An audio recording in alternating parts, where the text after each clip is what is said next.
اپنی جو پوزیشن ہے اس کے اوپر کمپرومائز کرتے ہوئے فیل کیا. میں یہ نہیں کہہ رہا کہ انہوں نے کمپرومائز کر لیا, لیکن تاثر اس قسم کا مل رہا ہے کہ انہوں نے اس بات پر کمپرومائز کیا. اب عمران خان صاحب نے گزشتہ 3-4 جلسوں کے اندر ایک نئے بیانیے کی تشکیل دی اور زہر کا ذکر کیا. یعنی ان کا یہ کہنا ہے کہ نواز شریف صاحب, شہباز شریف صاحب, ان کے صاحبزادے اور دیگر تمام شریف فیملی کے اراکین جن کے خلاف منی لانڈرنگ کے مقدمات تھے اور یہاں پر نیب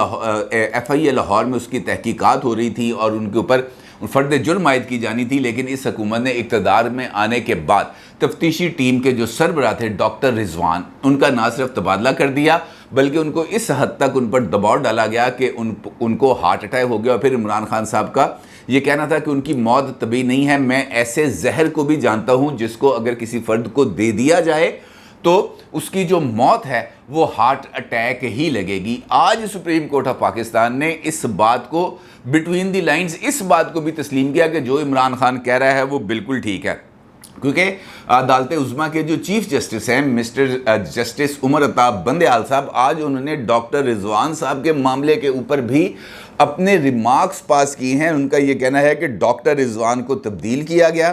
پھر ان کو ہارٹ اٹیک ہوا, اس بات پر تشویش ہے. یعنی انہوں نے بھی شکوک کا اظہار کر دیا ڈاکٹر رضوان صاحب کے انتقال پر, اللہ تعالیٰ ان کے درجات بلند کرے. لیکن اگر جو سپریم کورٹ آف پاکستان ہے اس کو عمران خان صاحب کو اس پر اعتراضات ہیں تو ان کے لواحقین کو بلائیں, ان کے لواحقین کو بلا کے پوچھیں کہ جناب کیا آپ کو ان کے انتقال کے غیر طبعی ہونے پر شک ہے؟ اگر شک ہے تو آپ ہمیں ایک درخواست دیں, ہم ابھی ان کی قبر کشائی کرتے ہیں اور ان کی لاش کا پوسٹ مارٹم کرتے ہیں, دودھ کا دودھ اور پانی کا پانی ہو جائے گا. اور پھر اگر یہ الزام درست ہوتا ہے پھر اگلی تحقیقات کا آغاز کیا جائے اور جو اس کے ذمہ داران ہیں اس کو سزا دے دی جائے. لیکن ہوا کے اندر تیر چلانا, ہوا کے اندر کسی بھی چیز کو سوشل میڈیا پر چل جائے اور اس کو لے کے آگے بڑھ جانا, اس کا میرا خیال ہے کہ نہ آئین اجازت دیتا ہے نہ قانون اجازت دیتا ہے. اور پھر سپریم کورٹ کے فاضل جج اس بات کا اعتراف بھی کرتے ہیں کہ جناب ہاں ہم سوشل میڈیا دیکھتے ہیں اور سوشل میڈیا سے رہنمائی بھی لیتے ہیں. آپ سوشل میڈیا دیکھتے ہیں, سوشل میڈیا سے رہنمائی نہیں لیتے بلکہ آپ سوشل میڈیا کا دباؤ قبول کرتے ہیں. اب اگر اس بات کو دیکھیں کہ ایف آئی اے کے اندر مداخلت ہوئی تو آپ مجھے یہ بتائیں کہ عمران خان صاحب کے 4.25 سال کے عرصے کے دوران وہ کون سی عدالت, وہ کون سی پروسیکیوشن تھی جہاں پر جو مداخلت ہے نہیں ہوئی. آپ سابق ڈی جی ایف آئی اے بشیر میمن کا آن ریکارڈ اعترافات سے مبنی 1 سے زائد انٹرویوز دیکھ سکتے ہیں جس کے اندر انہوں نے واضح طور پر اس بات کا اعتراف کیا کہ عمران خان صاحب نے بار بار مجھے بلایا. کبھی انہوں نے کہا خواجہ آصف بہت بولتا ہے اس کو اندر کر دو, کبھی انہوں نے کہا جناب نواز شریف کے خلاف یہ مقدمہ چلاؤ, کبھی اس نے کہا کہ شاہد خاقان عباسی کے خلاف اس قسم کی کارروائی ہونی چاہیے. کسی نے اس پر اعتراض نہیں کیا. بلایا صاف پانی کیس میں, گرفتار کر لیا کسی دوسرے مقدمے میں. مریم نواز صاحبہ اپنے والد سے جیل کے اندر ملاقات کرنے گئیں اور صرف نواز شریف صاحب کو ذہنی اذیت پہنچانے کے لیے باپ کے سامنے بیٹی کو جیل کے اندر سے گرفتار کیا گیا. کسی کی آواز نہیں اٹھی. رانا ثناء اللہ صاحب جو جیل میں تھے جن کے اوپر 15 کلو ہیروئن کا کیس ڈالا گیا, ان کا جب ضمانت کا فیصلہ ہونا تھا تو اس ضمانت کے فیصلے سے صرف 1 گھنٹہ پہلے واٹس ایپ کے اوپر جج صاحب کا تبادلہ کر دیا گیا اور ان کو منع کیا گیا کہ جناب آپ نے عدالت میں نہیں جانا. بائی ہک اینڈ کروک وہ نہیں آ سکے عدالت میں, اور اس کے بعد اس عدالت میں اگلے 6 مہینے کے لیے کوئی جج تعینات نہیں کیا گیا. یہ اختیارات میں یا سرکاری اداروں کے کام میں مداخلت نہیں تھی. ایف آئی اے جب چینی اسکینڈل کی تحقیقات کر رہی تھی, جہانگیر ترین صاحب نے اپنا گروپ بنایا تھا, گروپ بنا کر وہ منظر عام پر آئے تھے. عمران خان صاحب کو انہوں نے چیلنج کیا تھا اور یہ کہا تھا میں دوست ہوں, مجھے دوست رہنے دے. اور اس کے بعد علی ظفر صاحب جو اس وقت پی ٹی آئی کے وکیل بھی ہیں, عمران خان صاحب کی آنکھوں کا تارا بھی ہیں, اور شہزاد اکبر صاحب جو اس وقت مشیر احتساب تھے, ملتے ہیں جہانگیر ترین صاحب سے, اور پھر علی ظفر صاحب کی سربراہی میں ایک کمیٹی بنتی ہے. پھر ایف آئی اے کو اس معاملے میں مزید کام کرنے سے روک دیا جاتا ہے اور جہانگیر ترین صاحب کے خلاف جو اندراج مقدمہ کی ایف آئی اے نے ضمانت کی منسوخی کے لیے جو درخواست جمع کرائی ہوتی ہے, اس درخواست کو ایف آئی اے واپس لے لیتی ہے. کیوں؟ وہاں پر پروسیکیوشن کے کام میں مداخلت نہیں کی جا رہی تھی، لیکن فرق وہاں پہ یہ تھا کہ فرنٹ لائن جو نیشنل اسمبلی کی تھی وہاں پر جو اپوزیشن لیڈر بیٹھے تھے، چاہے وہ شہباز شریف ہوں، چاہے وہ خواجہ آصف ہوں، چاہے وہ رانا ثناء اللہ ہوں، چاہے وہ احسن اقبال ہوں، چاہے وہ سعد رفیق ہوں، چاہے وہ آصف زرداری ہوں، ان سب کے لیے عمران خان صاحب کا حکم تھا کہ یہ بندے جیل میں جانے چاہیے، اور وہ جیل میں رہے، اور وہ ایک طویل عرصہ جیل میں رہے۔ اور جب ان لوگوں کو ضمانتیں ملی، کسی کو 15 مہینے کے بعد، کسی کو 18 مہینے کے بعد، کسی کو 22 مہینے کے بعد، تو ان ضمانتوں کے فیصلے خود اس بات کا اظہار ہے کہ کس طریقے سے حکومتی اختیارات کو استعمال کیا گیا، کس طریقے سے اداروں کے اندر مداخلت کی گئی۔ اس وقت کیوں سو موٹو نہیں لیا گیا؟ اس وقت اس بات کا جائزہ کیوں نہیں لیا گیا؟ یہ ایک سوال ہے، اور یقینی طور پر سوال تو اب اٹھیں گے، اور جب سوال اٹھیں گے تو پھر ان کے جوابات بھی دینے پڑیں گے۔ محض رسمی کارروائی کرنے سے، محض اس بات کا اظہار کرنے سے کہ ہم اس وقت دباؤ کا شکار ہیں، ہم اس وقت شیلنگ کا شکار ہیں، ہمارے اوپر اس وقت جلسوں میں لفظی گولہ باری ہو رہی ہے، ہم کسی بات کا جواب نہیں دیں گے، ہم کم از کم معاملے کو بیلنس کرنے کی کوشش کریں گے۔ یہ بیلنس کیا جا رہا ہے، اس طریقے سے بیلنس کیا جاتا ہے، اور اگر اس طریقے سے بیلنس کیا جانا ہے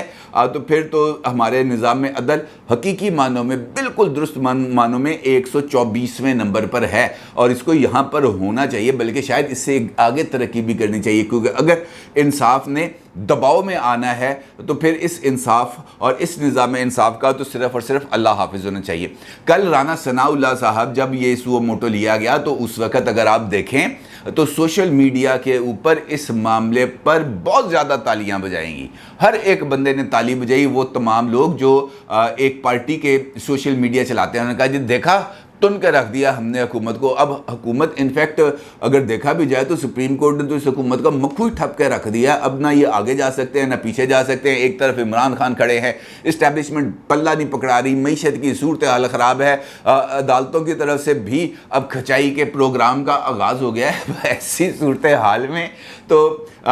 وہ مجھے ایسے لگ رہا ہے کہ یہ ان کے لیے بھی کوئی خاص منصوبہ بندی کی گئی ہے، اور لگتا ہے ایسے ہے کہ اگلی مرتبہ یہ جو منصوبہ تھا نا 10 سال کا، یہ صرف اور صرف ایک بات نہیں تھی، یہ ایک حقیقی منصوبہ تھا۔ عمران خان صاحب کو ڈرائی کلین کر کے، نہلا دھلا کر، یوں سرخی پاؤڈر لگا کر دوبارہ اقتدار میں لانے کا منصوبہ، اس کے علاوہ اور کوئی نہیں ہو سکتا۔ جب اس پر بات ہوتی ہے رانا ثناء اللہ صاحب سے کہ جناب یہ سو موٹو نوٹس لیا گیا کل شاہ زیب خان زادہ صاحب کے پروگرام میں، تو وہ اس کا بہت زیادہ تلخی کے ساتھ جواب دیتے ہیں، اور اسی بات کا اظہار کرتے ہیں کہ شہزاد اکبر صاحب کیا کر رہے تھے اس وقت۔ شہزاد اکبر صاحب کیا اداروں میں مداخلت نہیں کر رہے تھے؟ وہ خود آ کر مقدمات کی جو پروسیکیوشن ٹیم تھی ان کی میٹنگز نہیں لیتے تھے، ان کو ڈائریکشنز نہیں دیتے تھے؟ کیا وہ افسران کے تبادلے نہیں کرتے تھے؟ سوال یہ پیدا ہوتا ہے وہ 15 کلو ہیرن خریدی کس نے، کہاں سے آئی، کون لے کے آیا اسے؟ کیونکہ جب رانا صاحب کی ضمانت ہوئی تو اس ضمانت کا فیصلہ بھی اس بات کا گواہ ہے کہ 15 کلو ہیروئن رانا ثناء اللہ صاحب کی گاڑی میں سے نہیں نکلی تھی، برآمد نہیں ہوئی تھی۔ اور وہ جو یہ کہتے تھے کہ اللہ کو جان دینی ہے، جو کہتے تھے کہ ویڈیو بنی ہے، وہ ویڈیو تک بلکہ چالان تک جس بات کا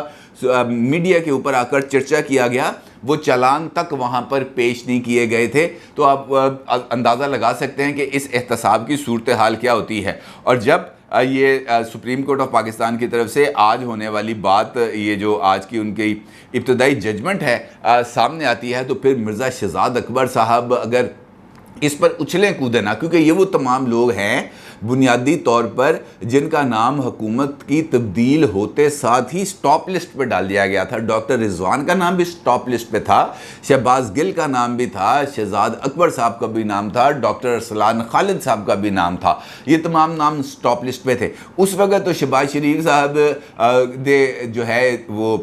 قائد ایوان کا ان کا انتخاب ہی نہیں ہوا تھا، تو پھر یہ نام کس نے ڈالے تھے سٹاپ لسٹ میں؟ اگر تو چیف صاحب نے آغاز کرنا ہے تحقیقات کا تو اس نقطے سے کریں آغاز، پتہ چلے کہ جناب یہ نام کس نے ڈالے تھے سٹاپ لسٹ میں اور کیسے بنے تھے معاملات آگے، تو ساری کی کہانی کھل جائے گی۔ لیکن ایسا ہوتا نہیں ہے، اور جب ایسا ہوگا نہیں تو پھر یقینی طور پر معاملات آگے بڑھیں گے۔ جب سپریم کورٹ کا چیف جسٹس خود یہ بات کہہ رہے کہ 2 ماہ سے خبریں دیکھ رہے ہیں، اخباری خبروں کے مطابق 3000 لوگوں کے نام نکل گئے ہیں ای سی ایل سے، تو یہ 3000 لوگوں کے جو نام نکالے گئے ہیں یہ کس قانون کے تحت نکالے ہیں، کس طرح نکالے ہیں؟ بھیجیں ذرا اس کی لسٹ، تو آپ اندازہ لگا سکتے ہیں کہ اصل معاملہ کہاں پر ہے اور یہ چیزیں کہاں پر چل رہی ہیں اور کس طریقے سے چل رہی ہیں۔ شہزاد اکبر صاحب کا ایک ٹویٹ ہے جو اس وقت آپ اپنی اسکرین پر دیکھ سکتے ہیں، اس میں وہ رانا ثناء اللہ صاحب کو کہتے ہیں، رانا ثناء اللہ صاحب آج کی سپریم کورٹ کارروائی سے آپ کو پتہ چل گیا ہوگا کہ ایک امپورٹڈ حکومت کی بغیرتی عدالت نے پکڑ لی ہے۔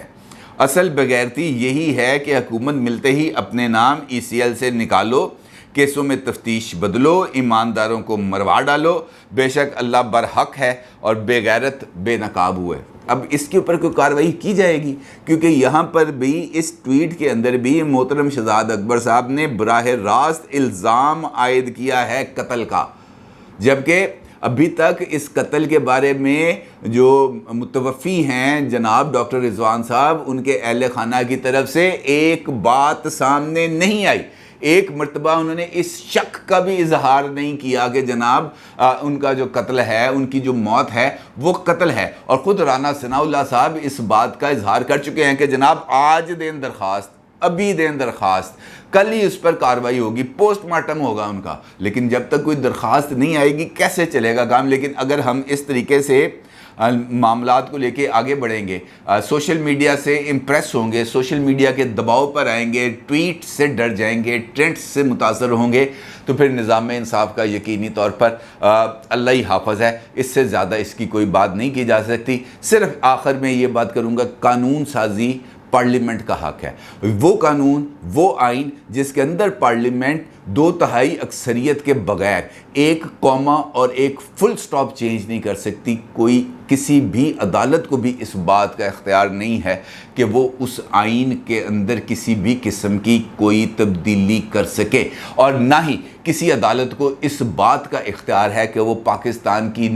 عوام کی نمائندہ اسمبلی کو اس کے اصل کام یعنی قانون سازی سے روکے۔ احتساب کا نظام اگر تبدیل ہوگا، اس کے اندر اصلاحات آئیں گی، کچھ بہتری ہوگی یا وٹ ایور، وہ آپ اس کا بعد میں جائزہ لے سکتے ہیں۔ قبل از وقت کسی بھی حکومت کو اس طرح کی ڈائریکشن دے کر، اس طرح کے ریمارکس دے کر روکنا یقینی طور پر جوڈیشل مارشل لا ہے، جس کو نافذ کرنے کی کوشش کی جا رہی ہے۔ اپنی رائے کا ضرور اظہار کیجیے گا۔ آپ کا بہت شکریہ۔ اللہ حافظ۔